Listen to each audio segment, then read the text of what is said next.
Shalom semuanya, perkenalkan nama saya Yakub Nomblini.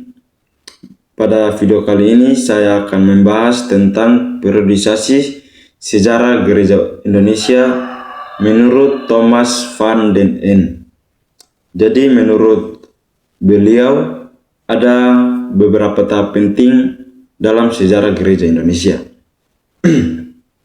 Yang pertama yaitu zaman Portugis yang terjadi pada tahun 1511 hingga 1605. Jadi sejarah kekristenan di Indonesia dimulai ketika bangsa Portugis datang dan menguasai Malaka pada tahun 1511.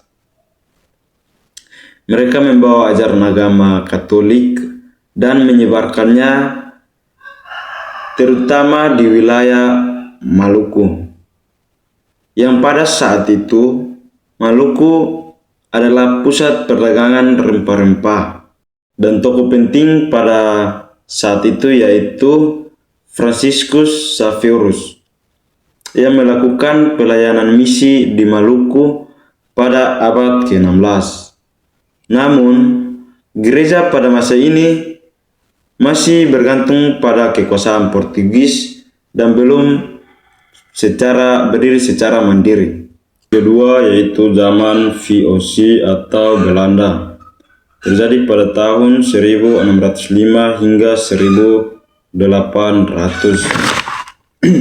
Setelah Portugis dikalahkan, kekuasaan beralih kepada Belanda melalui VOC. Pada masa ini, Katolik ditekan dan Protestan lebih berkembang. Dan juga gereja sering dijadikan alat oleh pemerintah kolonial dan belum memiliki kebebasan penuh. Pelayanan juga masih terbatas karena belum menjangkau beberapa daerah pedalaman. Dan yang ketiga yaitu zaman pekabaran Injil atau Jeding, terjadi pada tahun 1800 hingga 1900, memasuki abad ke-16. Memasuki abad ke-19, banyak badan Jeding dari Eropa datang dan menyebarkan Injil ke Indonesia. Mereka memberitakan Injil ke berbagai daerah seperti Tanah Batak, Minahasa, Jawa, dan Nusa Tenggara. Selain pelayanan rohani, mereka juga mendirikan sekolah dan rumah sakit.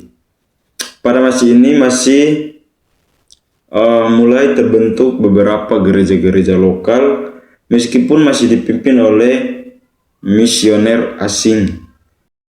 Yang keempat yaitu kemandirian gereja, terjadi pada tahun 1900 hingga 1942. Pada awal abad ke-20, gereja-gereja di Indonesia mulai mandiri. Kepemimpinan mulai dipegang oleh pendeta pribumi. Gereja memiliki sinode sendiri dan mulai menunjukkan identitas gereja-gereja Indonesia. Kesadaran nasionalisme juga mulai berkembang dalam kehidupan gereja. Yang kelima yaitu zaman penduduk Jepang dan sesudah kemerdekaan, terjadi pada tahun 1942 dan seterusnya sampai saat ini. Ketika Jepang menduduki Indonesia, hubungan gereja dengan Belanda terputus.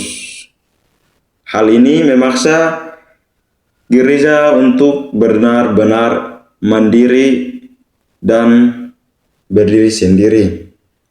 Setelah Indonesia merdeka tahun 1945, gereja berkembang menjadi gereja nasional yang mandiri dan menjadi bagian dari kehidupan bangsa Indonesia. Jadi menurut Thomas van den Ende, sejarah gereja Indonesia bergerak dari gereja kolonial menjadi gereja misi, lalu berkembang menjadi gereja pribumi, dan akhirnya menjadi gereja nasional yang mandiri. Sekian video dari saya. Kiranya video ini bisa bermanfaat bagi teman-teman semua. Terima kasih sudah menonton. Jangan lupa like dan komen. Terima kasih banyak. Shalom.